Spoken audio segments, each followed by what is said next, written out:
Did a life truly begin only when it was promised to another? Amara traced the shimmering gold thread through the deep blue silk, her fingers moving with an inherited precision. Outside her family's workshop, the Bangkok air hummed with the sounds of commerce, the clang of hammers, the rhythmic scrape of wood shavings, the calls of vendors hawking their wares in the nearby lane. Here, within the familiar scent of beeswax and lacquered wood, life felt tangible, purposeful. Yet, all conversation, all effort, now bent towards a single point, her impending marriage to Kun Sakta, son of the aristocratic Lady Prafai.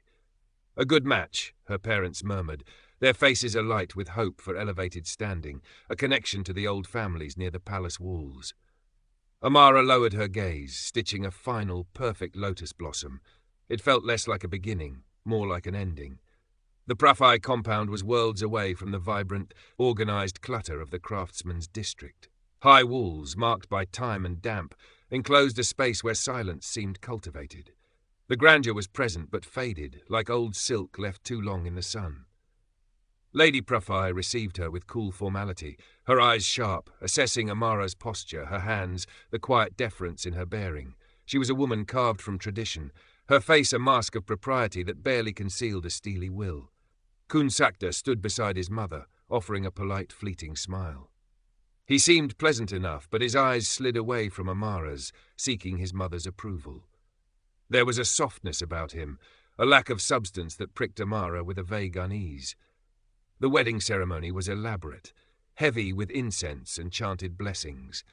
Amara moved through it as if in a dream, acutely aware of the weight of expectation settling upon her shoulders like the ornate bridal attire. She was now part of this lineage, this quiet, decaying house. Her duty was clear: manage the household efficiently, uphold the family name, and above all, produce an heir. Later, in the bridal chamber, the air thick with the scent of jasmine garlands, Sakta spoke hesitantly. "My mother says a wife's duty is paramount." He avoided her eyes, fidgeting with the sash of his silk panung. There was no warmth, no curiosity, only the echo of his mother's instructions.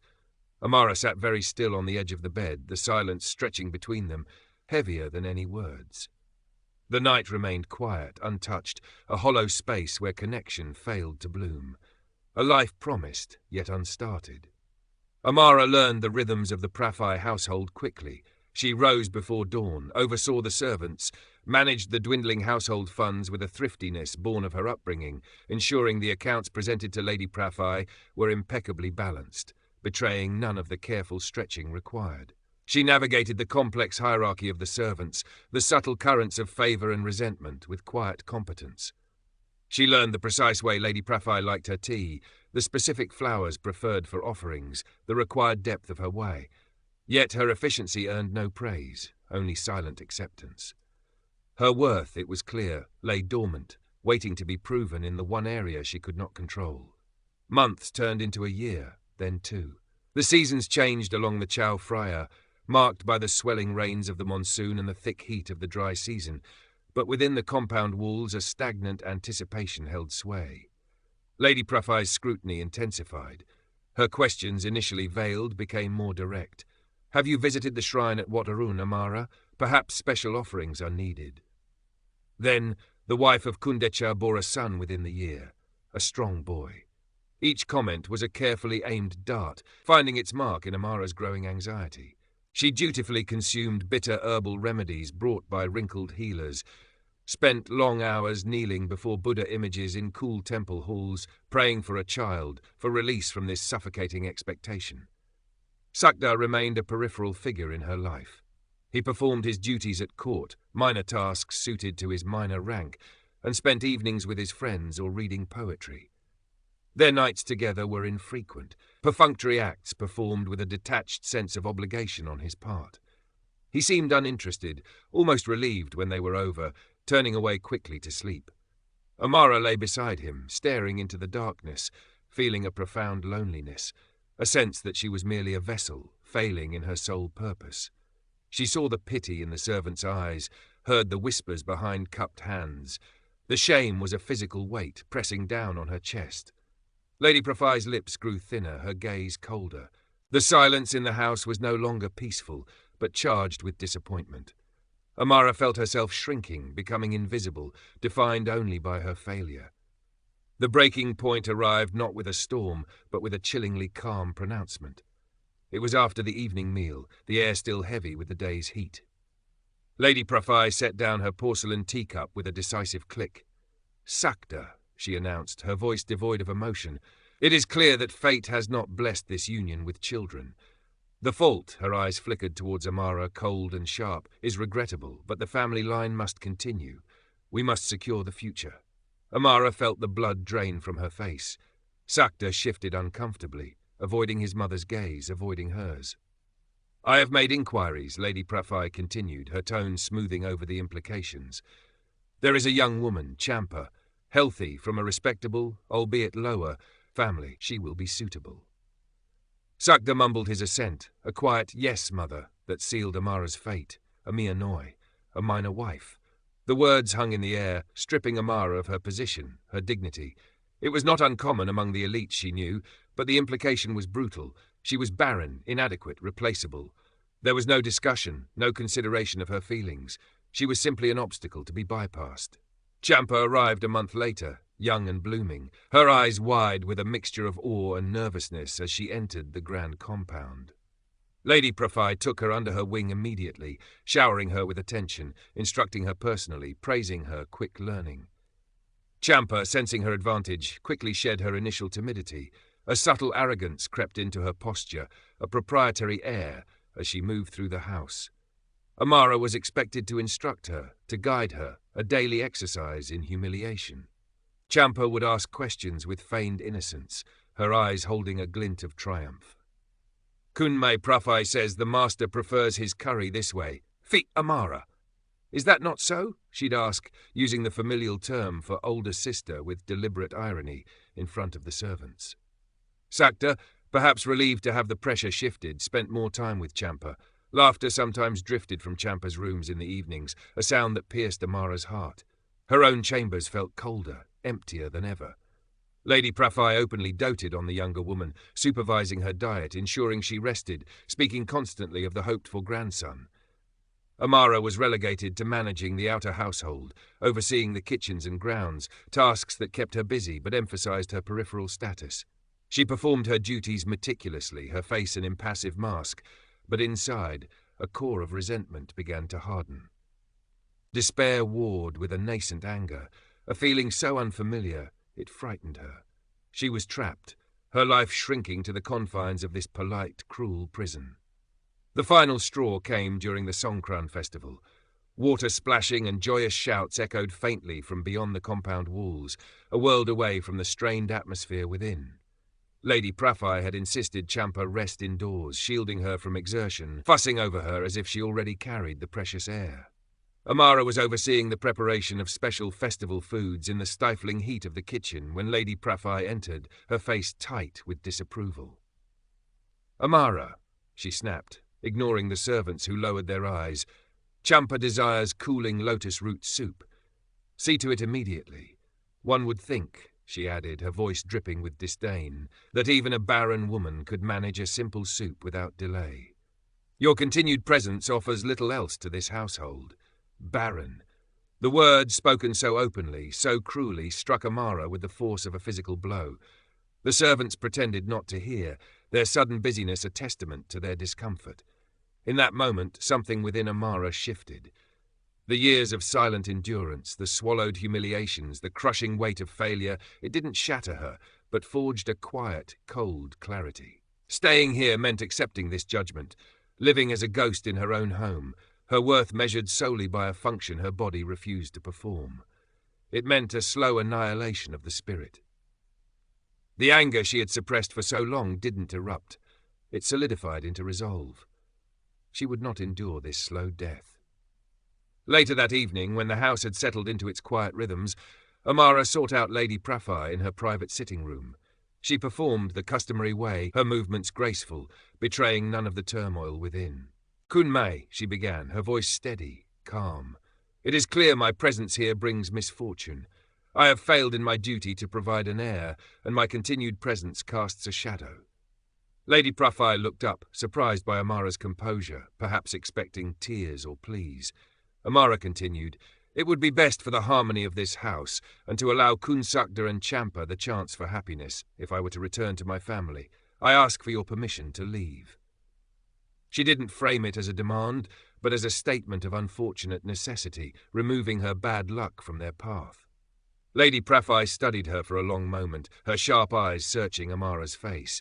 Perhaps she saw the unshakable resolve beneath the polite words. Perhaps she was simply relieved to have the awkwardness resolved so cleanly, especially with her hopes pinned on Champa. "As you wish, Amara," she said finally, her voice clipped. "It is regrettable, but perhaps for the best." She gestured to a small lacquer box. "This is a final settlement, to sever ties cleanly." Amara accepted the box without looking inside, performed a final deep Y, and withdrew. There were no farewells from Sakta. The next morning, carrying a small bundle containing her few personal belongings and the lacquer box, Amara walked out of the Praffai compound gates for the last time, the heavy wooden panels closing behind her with quiet finality. The air outside the walls tasted different, thinner, laced with uncertainty, but undeniably freer. Her family's welcome was muted. Their faces showed a mixture of pity and deep embarrassment. A daughter returned, divorced, childless. It brought shame, disrupting the social elevation the marriage was meant to secure. They offered shelter, of course, but Amara felt the unspoken questions, the disappointment hanging heavy in the air of the familiar workshop. She couldn't stay here, a living reminder of their failed aspirations. The craftsman's district, once her vibrant home, now felt confining in a different way. After a few restless days, thanking her parents for their kindness, she knew she had to leave. With the modest sum from Lady Praffai tucked securely away, Amara found herself drawn towards the lifeblood of the city, the Chao Phraya River.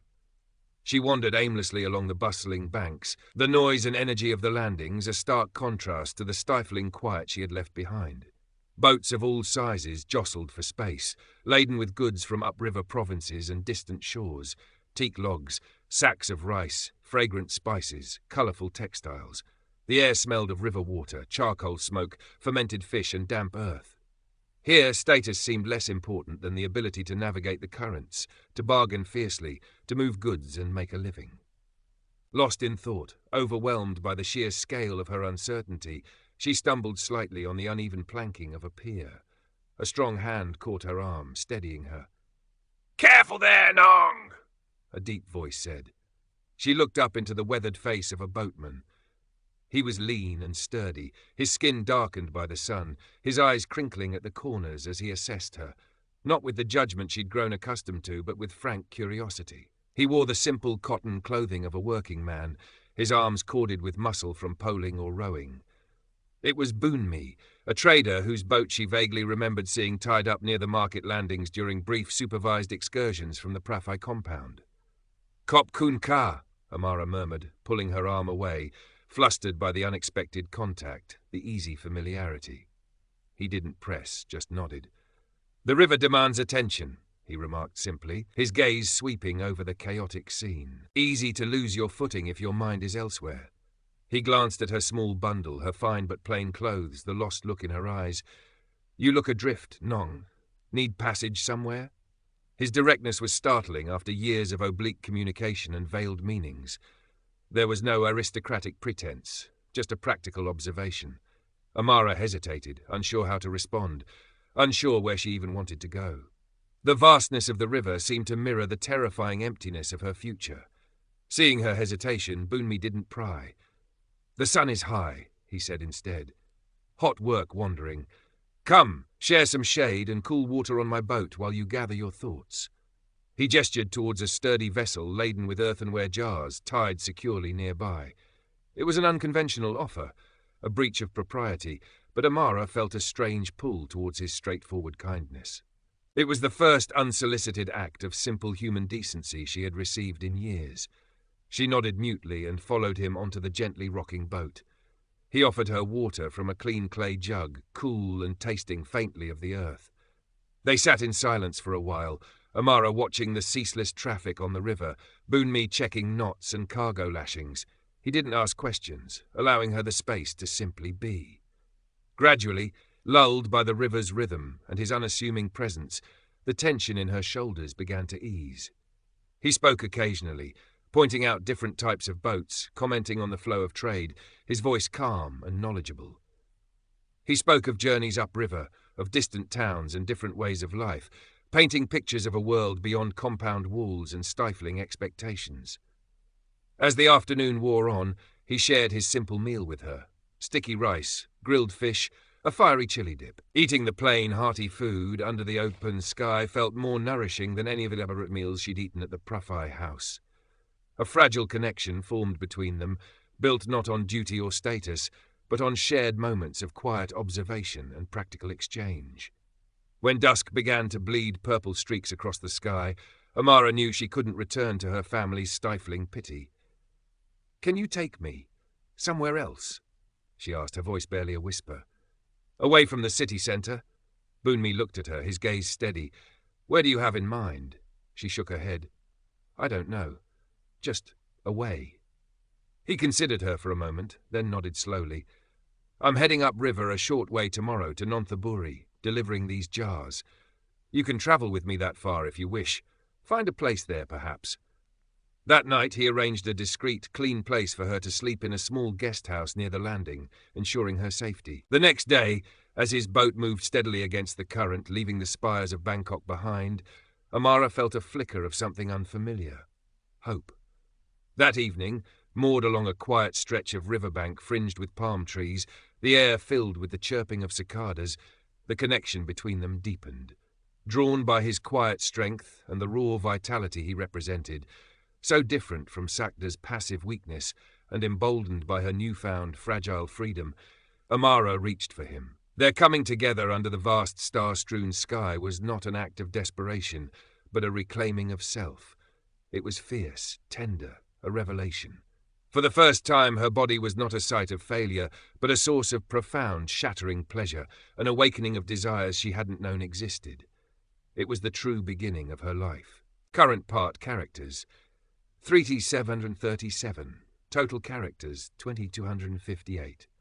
Amara travelled with Boonmi for a few weeks, absorbing the sights and sounds of river life, the rhythm of trade, the practical skills needed to navigate both water and commerce. She learned to haggle politely but firmly, to gauge the quality of goods, to understand the ebb and flow of supply and demand. Boonmi treated her with respect, sharing his knowledge freely. Their initial physical connection settling into a comfortable companionship, underscored by lingering sparks. But Amara knew this nomadic life wasn't her ultimate destination. The encounter had awakened her, not made her dependent. In Nonthaburi, a bustling provincial town known for its pottery and orchards, Boonmi introduced her to May Crew Fon, an older woman renowned for her fragrant herbal soaps and remedies, which she sold successfully in the local market. Microphone was sharp-eyed, pragmatic, and radiated a quiet authority. Seeing Amara's predicament, a well-bred woman adrift, she offered not pity, but practical advice and temporary lodging in a small room behind her shop, in exchange for help preparing herbs and keeping accounts. "A woman alone must be smarter and work harder, Amara," May Crufon told her, her hands deftly sorting dried roots. "Find your skill, make yourself useful, depend only on yourself." Working alongside May Crufon, Amara felt a sense of purpose return. Her nimble fingers were adept at chopping herbs, her mind quick with numbers. She observed the market dynamics, the way May Crufon interacted with customers, building loyalty through quality and fairness. She saw independence embodied, a woman respected for her work, not her marital status or fertility. The seed of an idea began to form. She remembered the boatmen near the Bangkok landings, their constant need for simple, clean, reliable food. She remembered her own brief experience managing the Pruffy kitchens, the careful budgeting, the organisation required. She had the settlement money, modest but enough for a start. After a few months, thanking May Crufon for her invaluable guidance, Amara returned to the outskirts of Bangkok, choosing a busy landing downstream from the city centre, frequented by trading boats and barges. With Boonmi's help, navigating the local bureaucracy to secure permits, she used her funds to set up a small, clean food stall. It was just bamboo and thatch, with a few wooden benches and a charcoal brazier, but Amara kept it spotless. She offered simple fare, Steaming bowls of noodle soup with fragrant broth, grilled fish marinated with lemongrass, sticky rice wrapped in banana leaves. She rose before dawn to buy fresh ingredients at the market, haggled fiercely but fairly, and cooked with the same meticulous care she had once applied to Lady Praffai's household. Boat crews, tired of inconsistent quality at other stalls, were drawn to her clean setup, the reliable taste, and her quiet, dignified service. Word began to spread. Amara's stall, they called it. Good food, fair price. She worked relentlessly, exhaustion settling deep in her bones each night, but it was overlaid with a profound satisfaction. This was hers, built with her own hands, her own mind. Years passed. The small food stall grew. With careful saving and reinvestment, Amara expanded, taking over an adjacent space, building a simple but sturdy wooden structure. It became a proper riverside eatery with a small attached guest house offering clean, basic rooms for traders needing overnight lodging. The River's Rest, she named it. It wasn't grand, but it was known for its honesty, its cleanliness, and the quality of its food. Amara became a recognized figure along this stretch of the river. No longer the disgraced wife, but Kunamara, the proprietor, a woman of substance in her own right. She managed her business with shrewd intelligence, her early training in household accounts proving invaluable. She hired staff, mostly other women needing fair work, treating them with the respect she herself had been denied.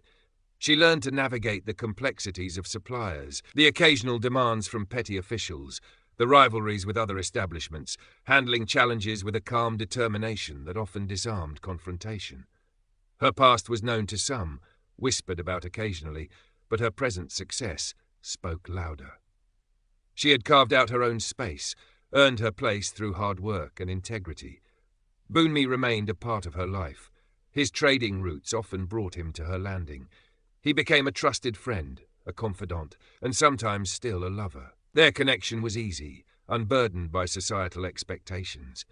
He respected her independence, admired her resilience, and offered practical help when asked, sourcing hard-to-find goods, offering insights into river trade news. But Amara's life and success were her own. She had found not just survival, but fulfillment.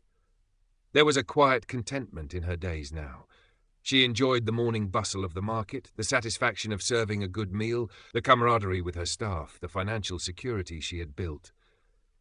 Sometimes, watching the endless flow of the Chow Friar at sunset, the light turning the water to molten gold, she would remember the suffocating stillness of the Praffai compound. It felt like another life, belonging to another woman. The bitterness had faded, replaced by a deep sense of peace, the quiet triumph of a life reclaimed and reshaped by her own hands.